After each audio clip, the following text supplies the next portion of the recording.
ಜೀ ಕನ್ನಡದಲ್ಲಿ ಪ್ರಸಾರವಾಗುತ್ತಿದ್ದ ಬ್ರಹ್ಮಗಂಟು ಧಾರಾವಾಹಿ ಖ್ಯಾತಿಯ ನಟಿ ಶೋಭಿತಾ ಶಿವಣ್ಣ ಹೈದರಾಬಾದಿನಲ್ಲಿ ಆತ್ಮಹತ್ಯೆಗೆ ಶರಣಾಗಿದ್ದಾರೆ. ಮೂಲತಃ ಹಾಸನ ಜಿಲ್ಲೆ ಸಕಲೇಶಪುರದ ಶೋಭಿತಾ ಶಿವಣ್ಣ ಬ್ರಹ್ಮಗಂಟು ಧಾರಾವಾಹಿಯಲ್ಲಿ ವಿಲನ್ ಆಗಿ ಕಾಣಿಸಿಕೊಳ್ಳುವ ಮೂಲಕ ಸಾಕಷ್ಟು ಅಭಿಮಾನಿಗಳನ್ನ ಸಂಪಾದಿಸಿದ್ದಾರೆ.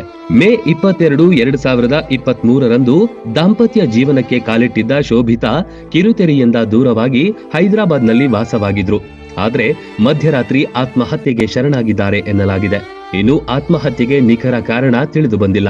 ಆರಂಭದಲ್ಲಿ ರಾಜ್ ಮ್ಯೂಸಿಕ್ ಚಾನೆಲ್ನಲ್ಲಿ ವಿಜೆ ಆಗಿದ್ದ ಶೋಭಿತಾ ನಂತರ ಬ್ರಹ್ಮಗಂಟು ನಿನ್ನಿಂದಲೇ ಧಾರಾವಾಹಿಯಲ್ಲಿ ಅಭಿನಯಿಸಿದ್ರು. 2015ರಲ್ಲಿ ಕುಮಾರ್ ದತ್ತ ಅವರೊಂದಿಗೆ 203 ಹಾಗೂ ಫಸ್ಟ್ ಡೇ ಫಸ್ಟ್ ಶೋ ಸಿನಿಮಾದಲ್ಲಿ ನಾಯಕಿಯಾಗಿ ಬಣ್ಣ ಹಚ್ಚಿದ್ರು. ಇದೀಗ ಶೋಭಿತಾ ಶಿವಣ್ಣ ಅವರು ಆತ್ಮಹತ್ಯೆಗೆ ಶರಣಾಗಿದ್ದು ಅವರ ಅಭಿಮಾನಿಗಳಲ್ಲಿ ದುಃಖ ತರಿಸಿದೆ.